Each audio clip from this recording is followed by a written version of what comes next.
मुस्कुराहट की बजाय उदासियां हैं। आज हम गमों के शिकार हैं। आज अगर हिंदुस्तान के अंदर सबसे बुरा हाल है तो वो मुसलमान का है। अभी 24 तारीख की एक घटना है। हमारा दर्द एक खत्म नहीं होता और दूसरा शुरू हो जाता है। अलीगढ़ के अंदर की एक घटना है। सभी लोगों ने मीडिया के माध्यम से आपने देख ली होगी।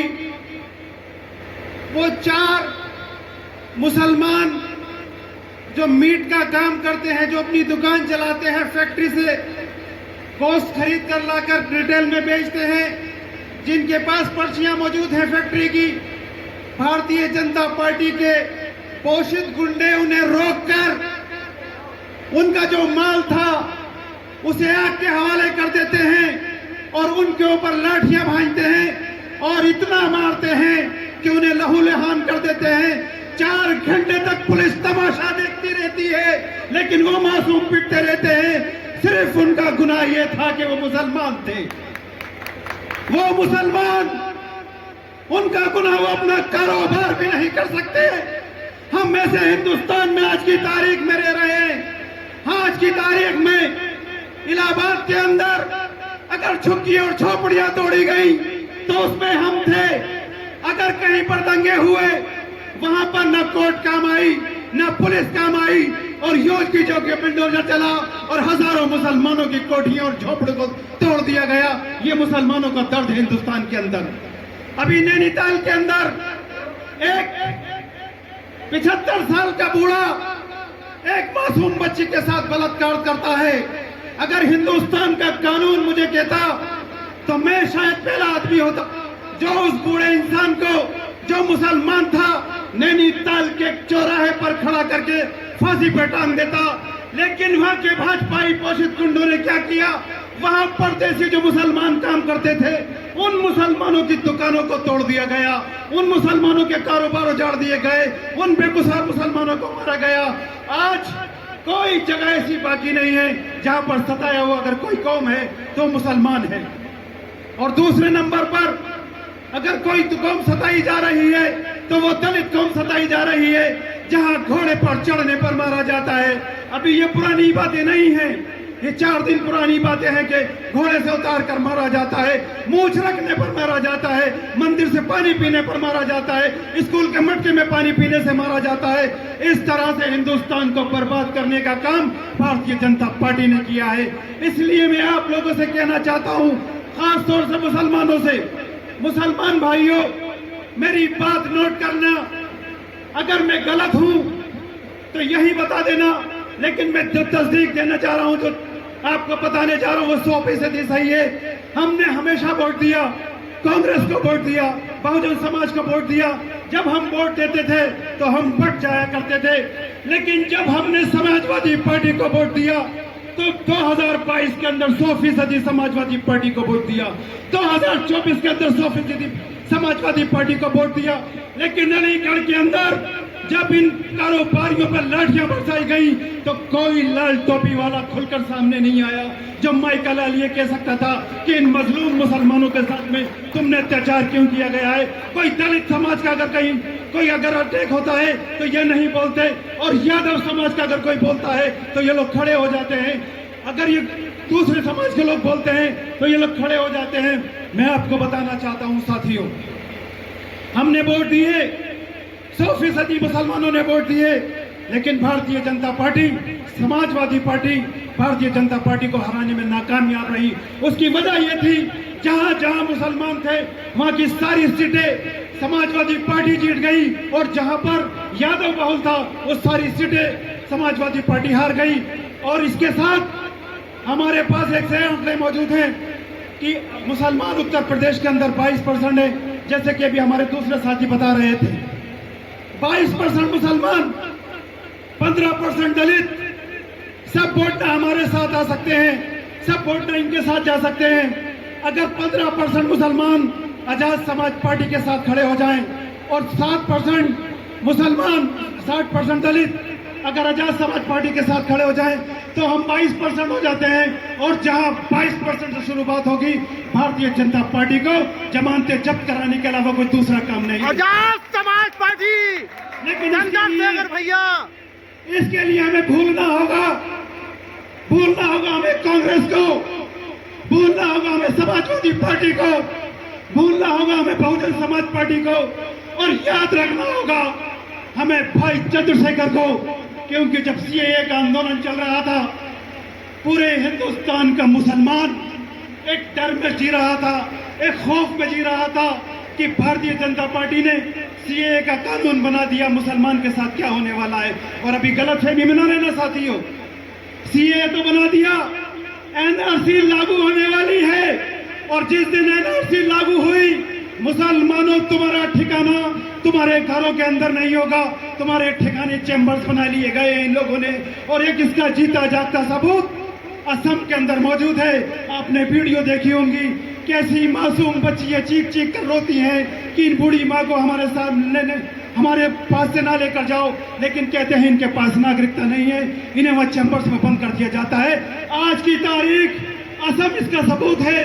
तो मैं मुसलमानों से कहना चाहता हूं, इस गलतफहमी में ना रहे कि सीएए का कानून बंद किया तो एनआरसी लागू नहीं होगी।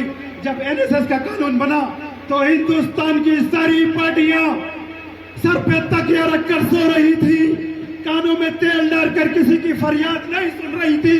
उस वक्त अगर कोई खड़ा हुआ तो उसका नाम चंद्रशेखर आजाद था, जो तुम्हारे सीएए के विरोध के अंदर को जेल चला गया, और जिसने चीख चीख कर कहा कि मुसलमानों मैं आ गया हूं, जब तक मेरा सीना है तुम्हारी तरफ कोई उंगली नहीं उठा सकता। जिस दिन मेरा सीना खत्म हो जाएगा, उस दिन तुम्हारे ऊपर कोई उंगली उठाएगा। इस खौफ की वजह से भारतीय जनता पार्टी ने उन्हें जेल के अंदर डाल दिया। एक ऐसा सिपाही तुम्हें मिला है, एक ऐसा इनकलाब तुम्हें मिला है जिसकी आज तुम्हें शुरुआत करनी है। एक ऐसी क्रांति की अलग चलानी है जो हिंदुस्तान के अंदर और खास तौर से उत्तर प्रदेश के अंदर मुसलमान और दलित को एक जमा करके भाई चंद्रशेखर को उत्तर प्रदेश का मुख्यमंत्री बनाना है। जानते हो क्यों?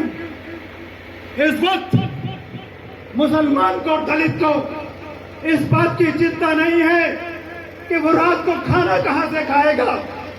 इस वक्त दलित और मुसलमान को इस बात की चिंता नहीं है कि उसके पास नए कपड़े हैं या नहीं है।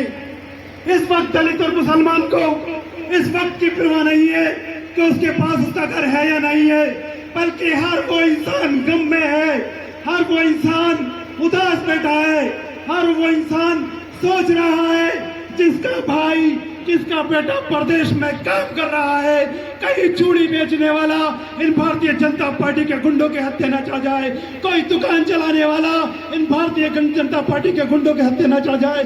वो यहाँ अपने माँ बाप का सहारा बनकर गया है, और ये भारतीय जनता पार्टी के गुंडे और मवाली उन्हें वहाँ कत्ल कर देते हैं। और जब उनकी वहाँ लाशें आती हैं तो दिल तड़पता है, आंसू निकलते हैं, और उस वक्त ये एहसास होता है कि काश हिंदुस्तान के अंदर एक ऐसी पार्टी होती जो हमारे भी दुख दर्द सुन लेती, जो हमारे भी सीनों पर हाथ रखकर कहती कि तुम्हें घबराने की जरूरत नहीं है, अब तुम्हारे साथ, अब मुसलमानों तुम्हारे साथ, अब दलितों तुम्हारे साथ हम खड़े हैं। लेकिन आज की तारीख में दलित और मुसलमान पूरी तरह से अनाथ हो चुका है। इसका कोई पुरसाले हाल नहीं है, इसका कोई सुनने वाला नहीं है।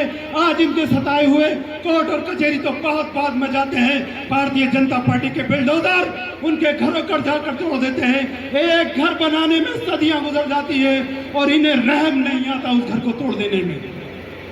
इसलिए मेरे दर्द को समझो साथियों, ये मेरा दर्द नहीं है, हिंदुस्तान के करोड़ों अरबों दलित और मुसलमानों का दर्द है। हमें एक ऐसी जमात की जरूरत है जो जमात हमारे लिए इंसाफ कायम कर सके, हमें इंसाफ दे सके। हम भी जब घरों से निकले तो हमारी बूढ़ी माँ और हमारे वालिद, हमारे पिताजी और हमारे भाई ये एहसास करें कि मेरा बेटा, मेरा भाई हिंदुस्तान में जहाँ भी है पुरसकून है।